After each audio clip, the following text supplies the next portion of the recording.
Have you ever actually, flirted with Nikki? If she means this much to you, to say, Nikki, I think we should grab a drink sometime. You're the only person I get to really talk to. I wish Nikki Freeman loved me more than anyone in the entire world. It's weird how you two are dating all of a sudden. I love you so much. Jeez, what kind of spells you put on her?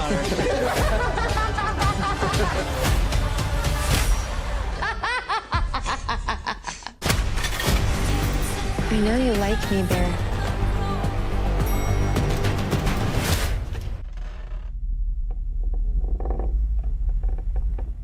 Nikki? Nikki is going through something. Like what? Is she okay? No. She's obsessed with me. Oh, it's not so bad.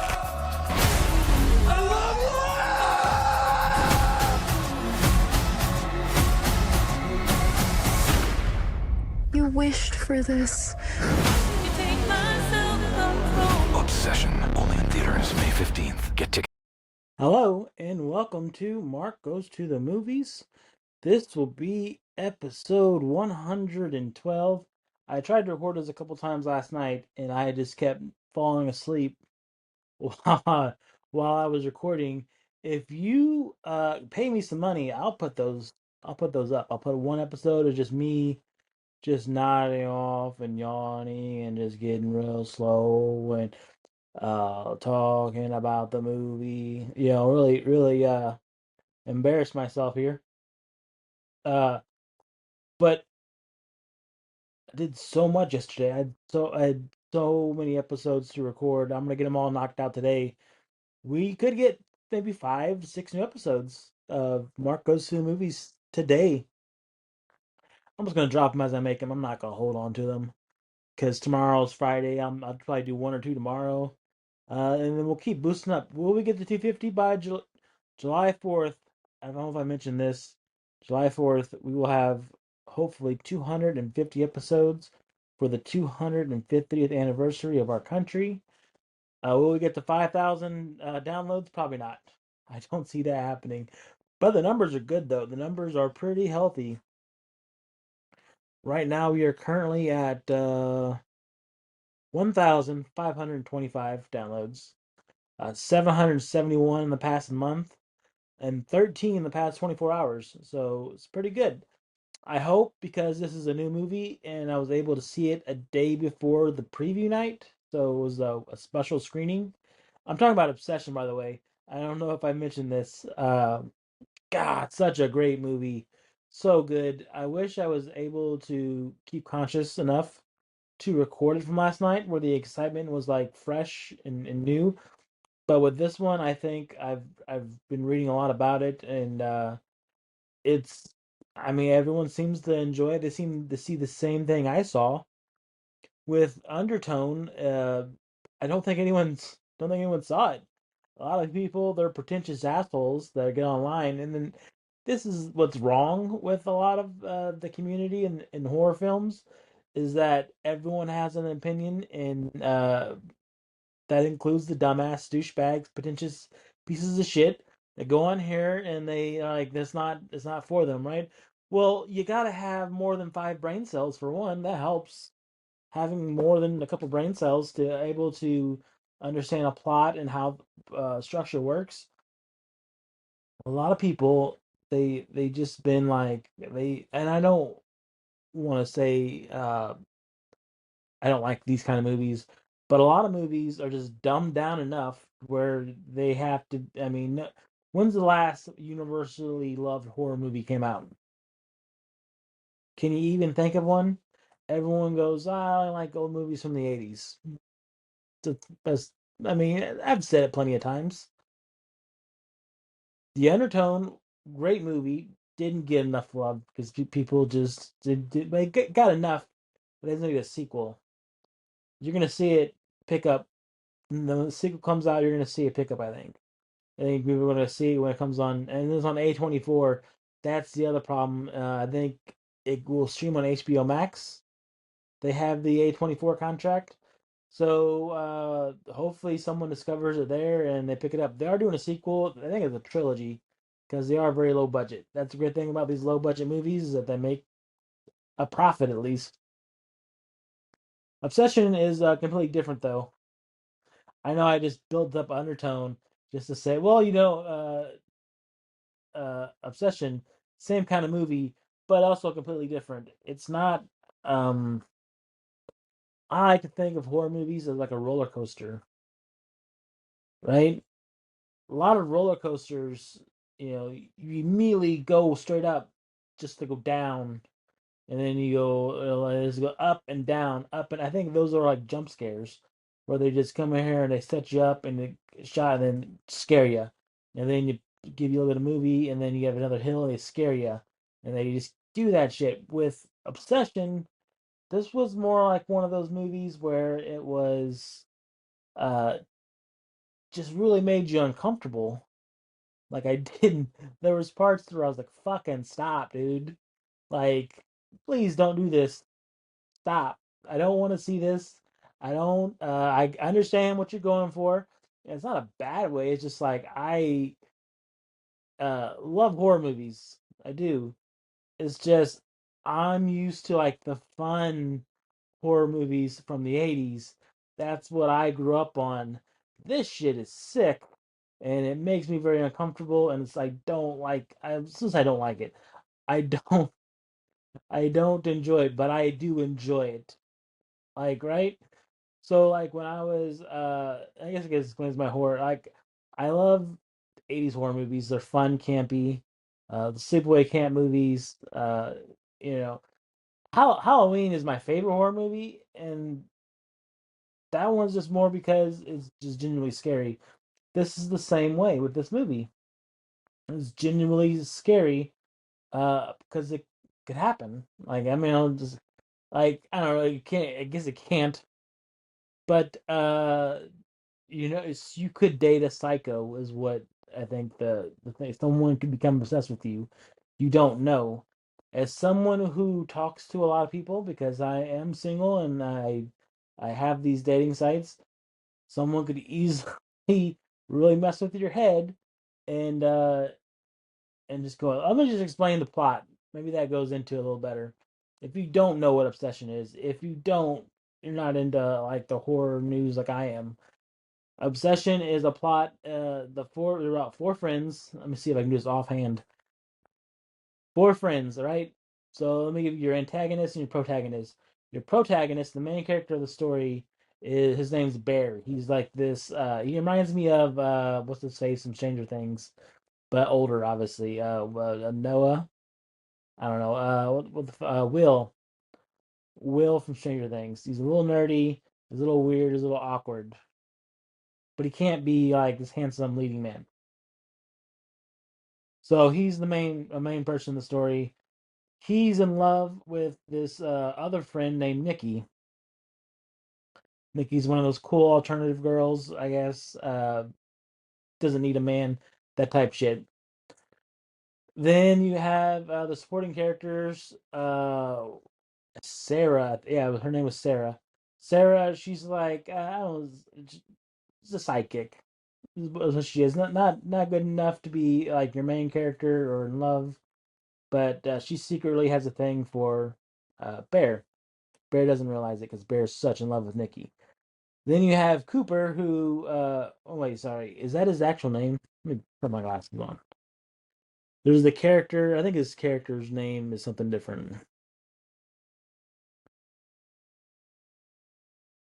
Uh, no, it's Ian. His character's name is Ian. The actor's name is Cooper Tomlinson. He's in a lot of shorts from the director. So those are your four main characters. I don't want to spoil this. I'm not going to spoil. I'll drop some hints, I guess, of my favorite scenes. Because it gets really fucked up, man. Goddamn, I'm thinking about it now. There is the director's name is Curry Barker. It pisses me off that he's only 26 years old and he's this talented. Although he's not like he is just handed to them. He's been making a lot of short films. Him and his partner Cooper Tomlinson, the guy that plays Ian. They have their channel's called "That's a Bad Idea." Let me make sure I got those right. Yep, that's a bad idea. You can see it on Instagram. Um, his YouTube. A lot of great shorts. He's made Milk and Cereal is the big one, I think. That and The Chair was another one. The Chair got him this deal from Blumhouse. They gave him $1 million to make a movie. I think it took him a year to actually write it and all that stuff. And then now he's getting the Texas Chainsaw Massacre. He has another movie coming out too, I think he's currently making. And then he's gonna work on the Texas Chainsaw Massacre reboot. Which after this, like I was a big fan of his just because Milk and Cereal was so good. And that one's free. It's free on YouTube. Go watch that. It's $800. Give him $1 million in this one, and he's really made that money go pretty far. I'm gonna see it again this weekend. He it's not just super weird and awkward. The actress that plays Nikki, I'm gonna fuck this up. Uh, Inda Navarrete, INDE, and then Navarrete. She is one of the best performances I've ever seen in a horror movie. By far. I fucking hated it. It genuinely scared. I don't like being scared. I really don't. It takes a lot to scare me, but if it's very relatable, like the 3 a.m., 3 a.m. is very scary to me. That's the witching hour. They can come get you. That's when the ghosts are free to come get you, come fuck with you. They clock in from 3 to 3:59. That's the hour where they can come get you, the ghost. So that genuinely, I don't like it. I'm glad I'm at work. Uh, I will not fuck with anything at 3 a.m. I'm not gonna do it. Genuinely scary. And regular people can scare you. There's a scene in the movie. So let me just break it down. Again, I'm getting over my head. I'm getting too excited for this. All right. So Bear he goes in. He's talking to Nikki. His cat dies too. By the way, his cat gets into some oxycontin. I don't know how the fuck he got into it, but the cat gets into it and dies. So he's pretty distraught. They have a friend group. You know, the four friends. They all work together too, and I guess yeah, he's talking to Nikki. Nikki mentions that she lost her crystal necklace. So Bear stops at this shop, goes to pick out a new necklace for her to replace it, and ends up finding this one wish willow thing. It's apparently like the novelty. It's just a willow stick, and apparently it grants the wish to. You only get one wish.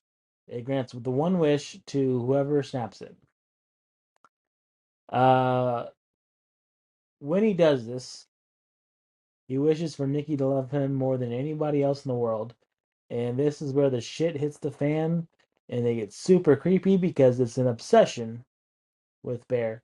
He thinks that he wants it, but he doesn't. It's actually not even Nikki. It's apparently a spirit, a demon that possesses Nikki's body. I'm not going to go any further than that.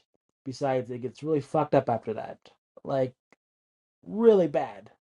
It gets to the point where there's a crazy scene where Nikki's sleeping over uh, at Bear's house, and Bear wakes up in the middle of the night to see Nikki not there next to him, and she's fucking standing in the corner. And, this is the worst scene in the whole goddamn movie. Because I swear to God, when I was dating this girl named Courtney, we used to fuck around like this, where she'd sit there and we mess with each other, where she'd like say creepy shit, just try to mess with you. And it's the scariest goddamn thing, because we've all had that fear, right? You wake up in the night and you're like, "Oh shit, is that a ghost in the corner?" Oh no, it's my girlfriend, fucking scaring the shit out of me.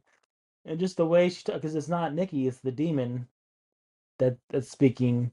I guess she's learning how to be human, and god damn, like I fucking did not did not enjoy this sitting in this scene at all. It really unnerved me. I'm going to go watch it again though.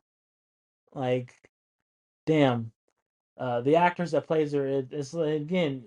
There's a other scene where like he's, I don't know. It's great when these characters are layered, right? So if this is a straightforward movie, Bear would be just, hey, he's a good guy that Nikki just hasn't had the chance to really get to know, even though they're best, even though they're best friends, hasn't had a chance to see him in that light. And Bear just needs a chance to show her that he can be a good boyfriend. That's not the case. Like none of these characters, none of the four characters are completely innocent. Where they're very flawed people, and you don't want people that you don't want someone that's only going to do good things, right? You don't want someone that's like, God, I really hope this works out for Bear. No, Bear's also kind of a creep because he figures out that it's not really Nikki. He's just getting what he wants. He's being selfish. That makes him a flawed character. Those flaws are what makes the character so good. Same thing with Nikki. I won't spoil what she does, but you're like, oh, poor Nikki. Well, Nikki's not exactly innocent in this whole movie either. Same thing with Cooper. Cooper, hey, he's a great friend, really supportive. Also, does some stuff that's pretty shady. I think Sarah might be the only one that maybe you could root for, but it's one of these things where you gotta have flawed people. Otherwise, you have like a Jesus complex, where it's like, or Superman complex, where it's like, God, I fucking hate this guy because he gets everything. He's so perfect. Or like, because horror movies, they don't need good endings. Well, not good endings. They don't need, we're happy endings, I guess is what I should say. They don't need happy endings. Horror movies are meant to have fucked up endings. This is what it is. I was thinking about this because I saw Top Gun 2. Spoiler alert from the next episode. I saw Top Gun and Top Gun 2. Those movies, they need to have nice, happy endings. Don't put us through some shit. Same with action movies. Action movies have happy endings. Horror movies can have these endings that are, I don't like ambiguous endings either. Horror movies can have these endings where there's like bad stuff happens to everyone, unless the character isn't flawed and it's not the Superman one, but like this guy's constantly getting beat up. This guy's constantly being picked on.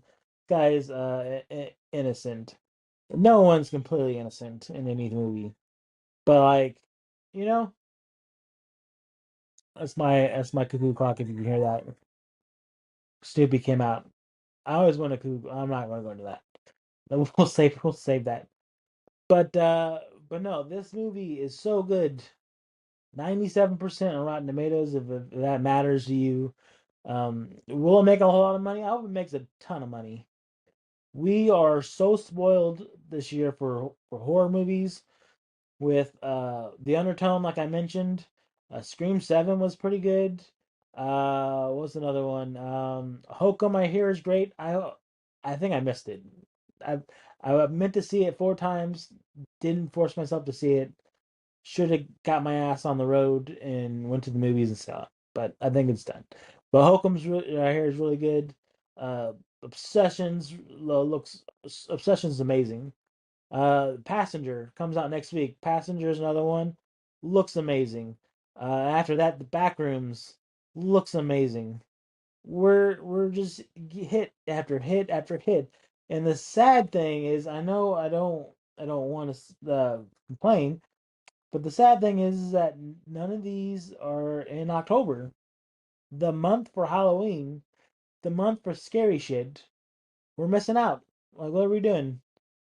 But anyways, go see Obsession. I love the movie. God damn, so good. But that's gonna do it for my review. As always, go see a movie, nerds. Specifically, Obsession. This movie.